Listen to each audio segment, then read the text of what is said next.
All right, welcome back. I know you're prepping for that big meeting on network upgrades at work. It's a pretty complex project, lots of moving parts. And, Yeah. of course, you want to make sure you really know what you're talking about. Well, you come to the right place. This deep dive into technical change management, drawing from Professor Messer's expertise, will have you sounding like a seasoned pro in no time. Professor Messer's insights are invaluable, especially when it comes to bridging the gap between high-level change management theory Right. and the hands-on reality of implementing those changes Yeah, in a technical environment. that's exactly what I'm hoping to get a handle on. Yeah. I understand the concept of a change control board, Right. making decisions, but I'm curious about what happens after that. What's the technician's role in all of this? Think of it this way. The change control board is like the architect designing a skyscraper. Okay. They have the vision and the plans, but it's the technicians, the engineers, and construction workers who take those plans and translate them into a tangible reality. Okay, I can see that. So it's not just about following a set of instructions. Right. It's about understanding the intricacies of the technology and making sure the changes are implemented correctly. Precisely. And that often involves going beyond the initial plan, Okay. troubleshooting unexpected issues, and making judgment calls on the fly. For instance, Professor Messer talks about modifying application allow and deny lists. These lists are critical for security, Uh-huh. controlling which applications can run on your network. Right. It's not as simple as just adding or removing items, though. You need to consider the impact on other applications, potential security vulnerabilities, and even user productivity. So it's like a delicate balancing act. You're trying to enhance security without disrupting existing workflows. Absolutely. That makes me think about antivirus software. Isn't that essentially a massive denialist? Yeah. Constantly evolving to block new threats. That's a great example. Antivirus software uses a denial list to prevent known malicious programs from executing.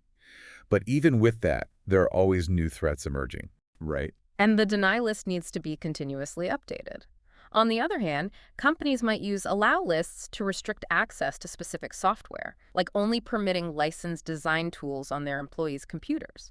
It sounds like managing these lists requires a lot of expertise and constant vigilance, but technicians aren't just dealing with allow and deny lists, right? Correct.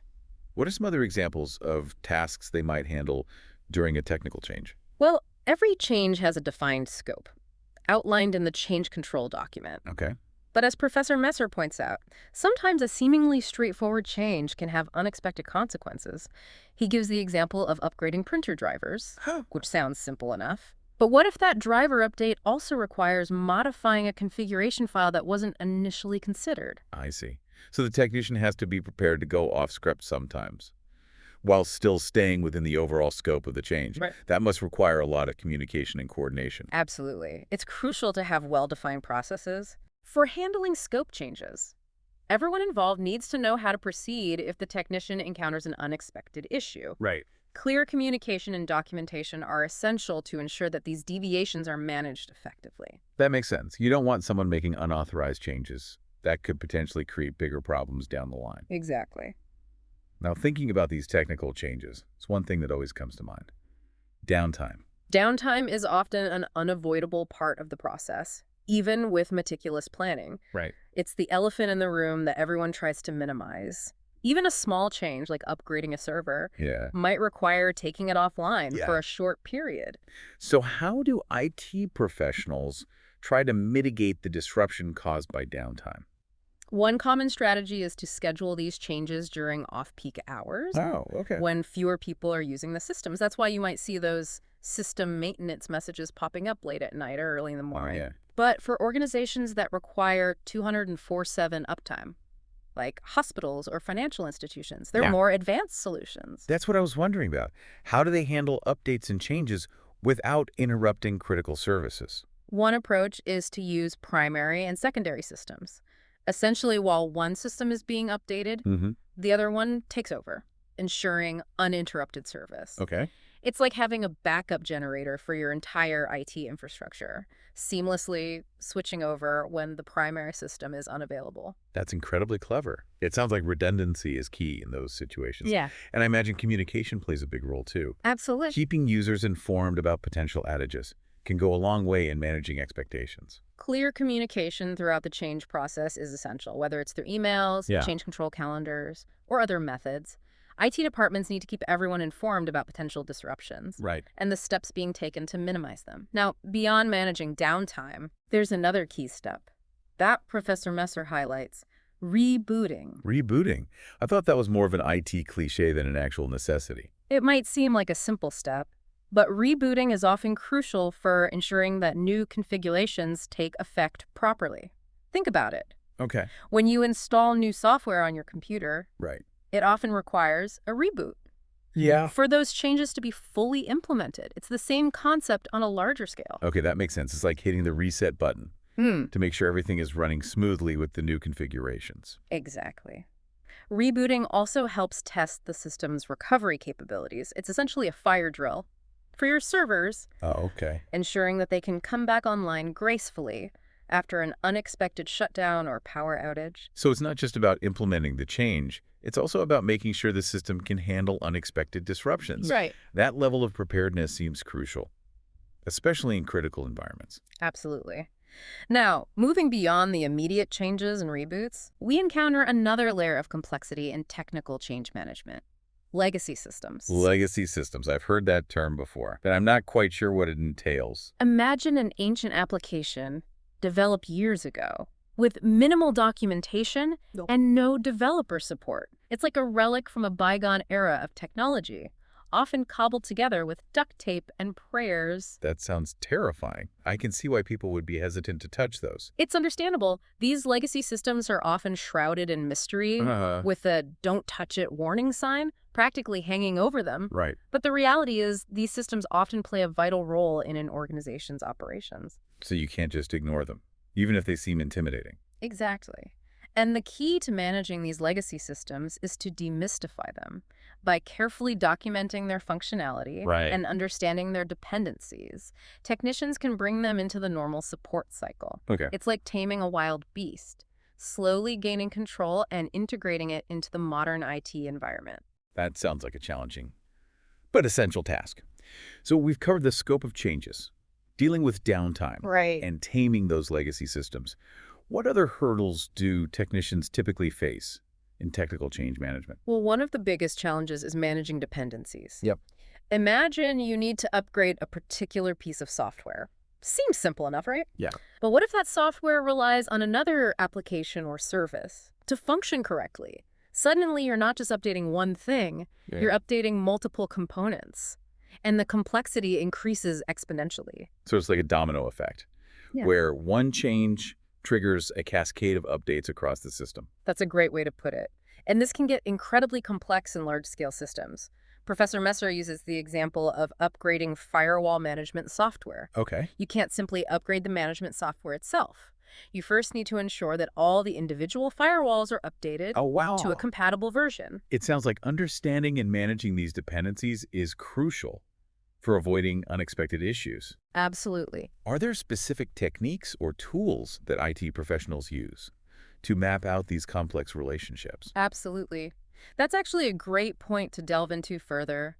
But before we get into the nitty-gritty of dependency mapping, let's take a moment to talk about another essential aspect of technical change management: Okay. version control.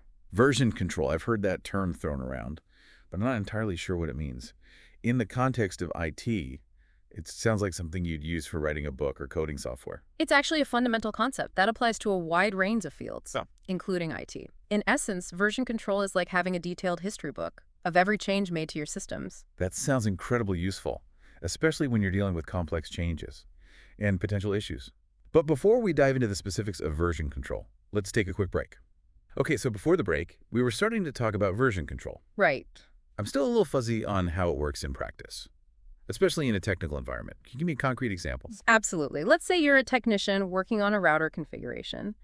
Every time you make an adjustment, even a small one, version control software will save a new version Yeah. of that configuration file. This way, you have a complete record of every single change, Okay. who made it and when.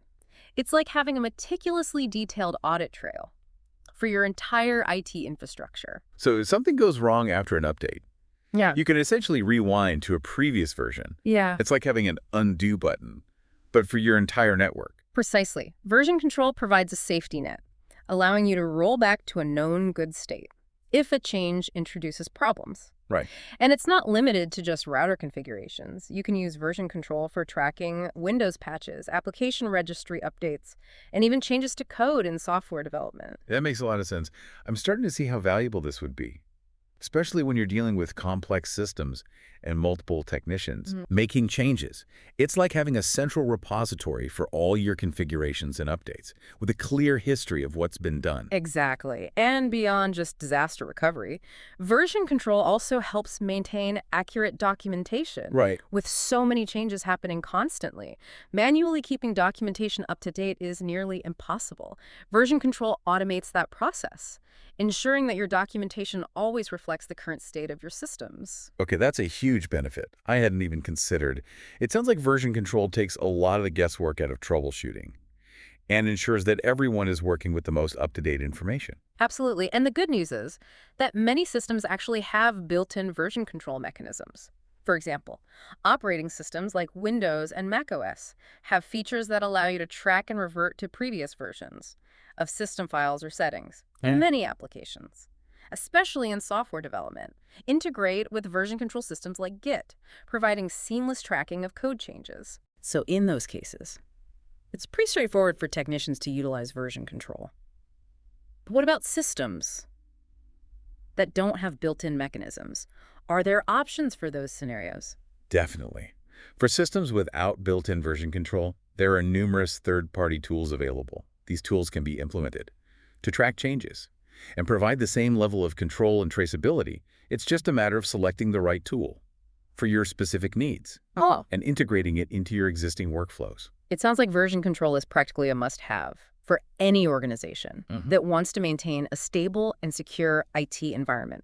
It's like having a time machine for your systems, allowing you to go back and see exactly what changes were made and when. That's a great analogy. It provides that level of peace of mind, knowing that you can always retrace your steps and revert to a previous state if needed. Right. It's all about minimizing risk and maximizing control over your IT infrastructure. Okay, so we've covered a lot of ground here. The technician's role, scope management, downtime mitigation, legacy systems, dependencies, and now version control. It's really eye-opening to see all the intricate details involved in technical change management.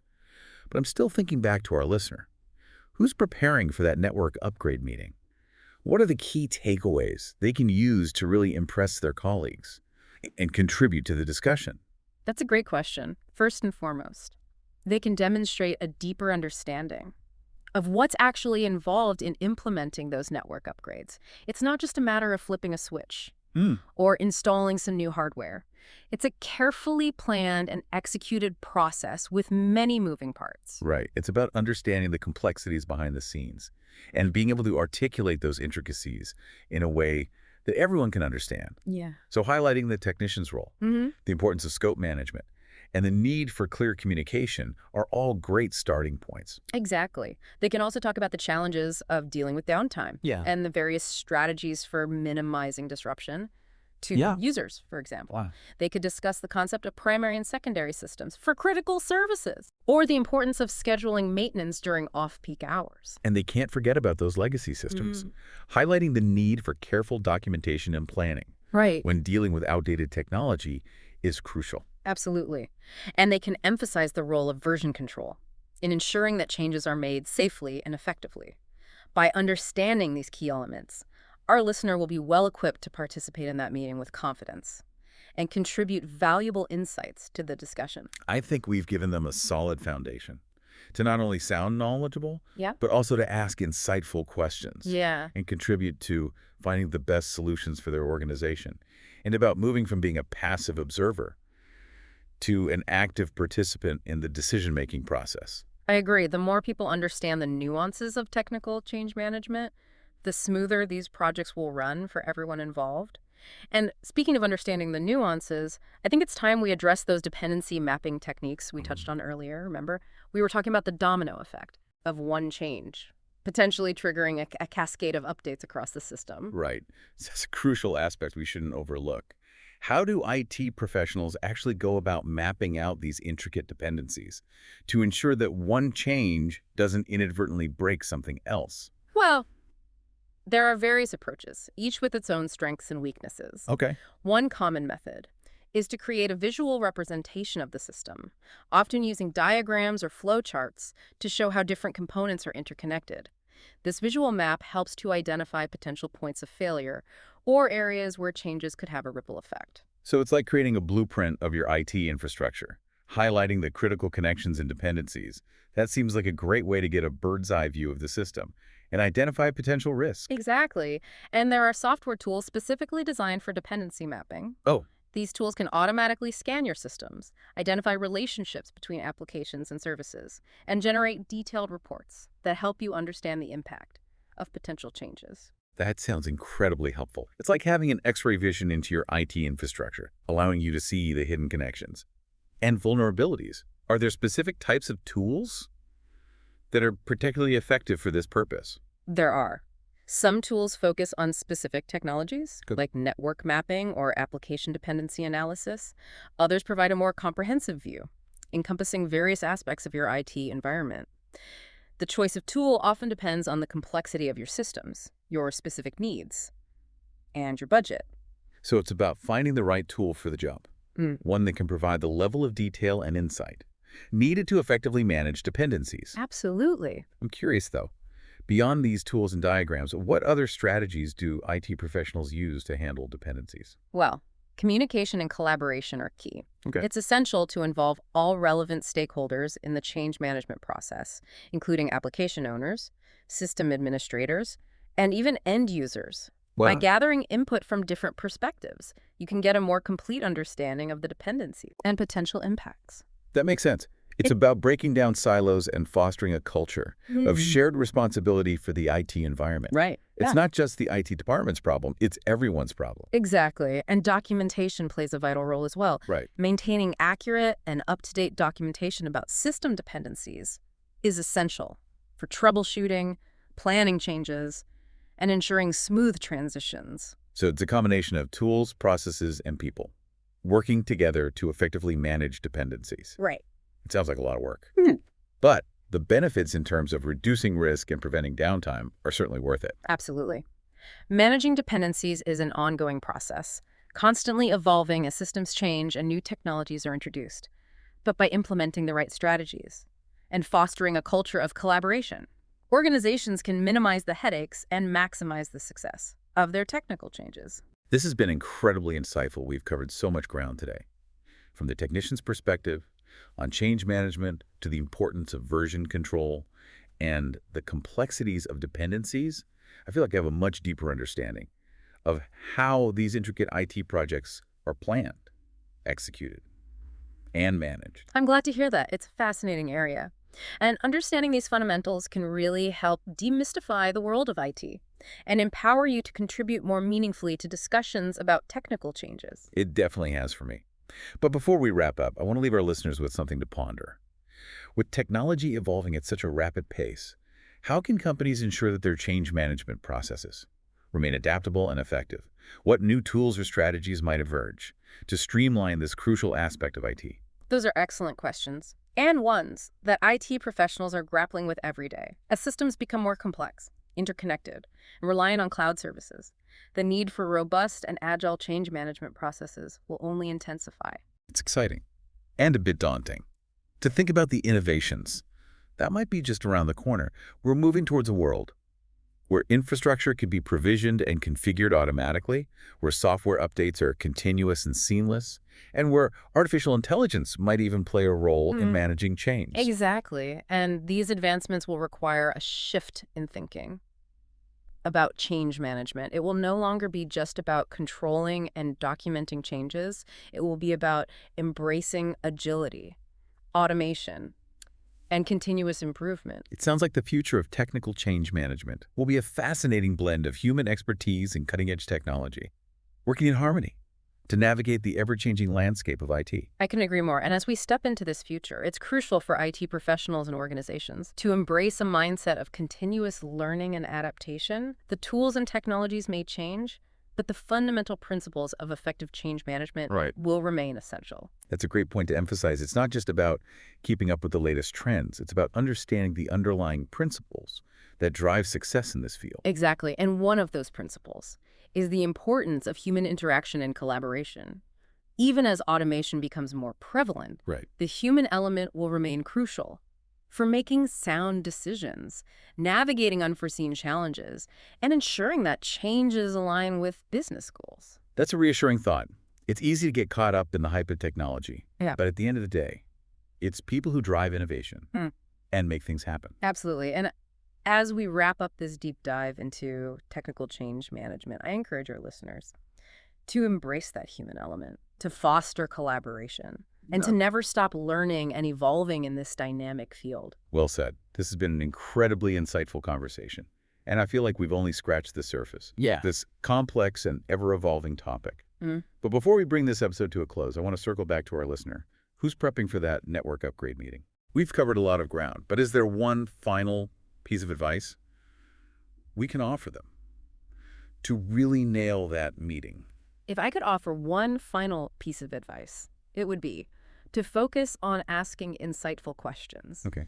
demonstrating a genuine curiosity and a willingness to learn will go a long way in impressing their colleagues and contributing meaningfully to the discussion. That's great advice. It's not just about showing what you know. It's about showing that you're eager to learn more and engage in a collaborative problem-solving process. Exactly. And by asking thoughtful questions, they can not only gain a deeper understanding of the project, but also help their colleagues to think more critically about the challenges and opportunities involved. I think that's the perfect note to end on. It's a reminder that technical change management is not a solo endeavor. It's a collaborative journey. That requires curiosity, communication, and a shared commitment to success. Well said. It's been a pleasure exploring this topic with you, and I hope our listeners have gained valuable insights that they can apply in their own work and discussions. Me too. And on that note, we encourage all of you to share your own experiences or insights on technical change management. What challenges have you faced? And what solutions have you found effective? Join the conversation in the comments below. All right, so we've explored this world of technical change management, seeing it from the technician's point of view, all the way to mapping out those tricky dependencies. I feel like we've given our listener a solid toolkit to walk into that network upgrade meeting with confidence. Definitely. They're armed with knowledge about scope, downtime, legacy systems, even the power of version control. It's like they've gone through a crash course in IT project management. Exactly. But more than just sounding smart, I think we've equipped them to actually contribute to the conversation. What kind of insightful questions could they ask based on what we've discussed? Well, they could ask about the specific version control system the company uses and how it will be utilized during the upgrade. That shows they understand the importance of tracking changes and having a safety net. That's a great one. It shows they're thinking about risk mitigation and ensuring smooth transitions. They could also inquire about the dependency mapping process. How have they identified potential points of failure? And what steps are being taken to mitigate those risks? I like that. It shows they understand that a network upgrade isn't just about swapping out hardware. It's about understanding the interconnectedness of the entire system. And they could even bring up the challenges of legacy systems. Are there any outdated components that might complicate the upgrade? And what strategies are in place to address those issues? That's a crucial one. Shows they're thinking ahead and anticipating potential roadblocks. By asking these kinds of questions, our listener demonstrates that they're not just there to listen. They're there to actively engage and contribute to finding the best solution. Exactly. And who knows, they might even inspire some of their colleagues to take a deeper dive into technical change management themselves. The more people understand this vital aspect of IT, the smoother those big projects will run for everyone involved. Absolutely. It's all about shifting the mindset from this is just an IT thing to we all have a role to play in ensuring smooth transitions and successful upgrades. Well said. And as we wrap up this deep dive, I hope our listeners feel empowered to ask those insightful questions, to contribute their knowledge, and to become true advocates for effective technical change management within their organizations. I think we've successfully demystified the process, highlighting the complexities, but also emphasizing the strategies that make it all work. We've gone from feeling overwhelmed to feeling equipped. It's like we've taken a journey from confusion to clarity. Exactly. And hopefully our listener is now feeling excited to walk into that meeting, ready to contribute, and confident in their newfound knowledge. Remember, the world of IT is constantly changing, so stay curious, keep learning, and never be afraid to ask questions. That's the perfect note to end on. Until next time, keep exploring, keep learning, and keep diving deep.